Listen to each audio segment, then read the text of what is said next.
So now we want to see objective of an international cash management. International cash management, what is objective?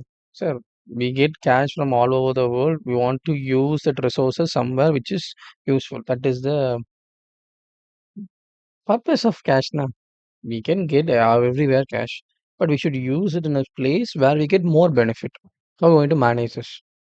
Main objective of the effective system of international cash management are minimize the currency exposure risk. So currency risk what fluctuation and rate of change, that is. Minimize the overall cash requirement of the company. Company's requirement should not be reduced. How? Go for a lease for building, so no cash. Salary, make it a contract, so lesser other employment costs or any benefits and all very less. Electricity, reduce it, put some kind of daylight saving, such kind of things you need to do. So reduce the expenses. Minimize transaction cost. Why transaction cost? When you make more transaction, we need more problem. So rather than you paying to him, ask your debtors to pay them. This kind of thing.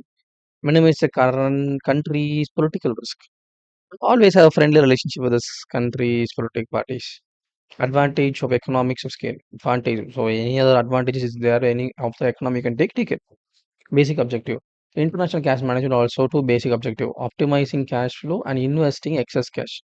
First, reduce the expenses. Second, you have excess cash, invest somewhere you can get a good opportunity, good return if you get. No? That where you should save. These are the main objective of international cash management.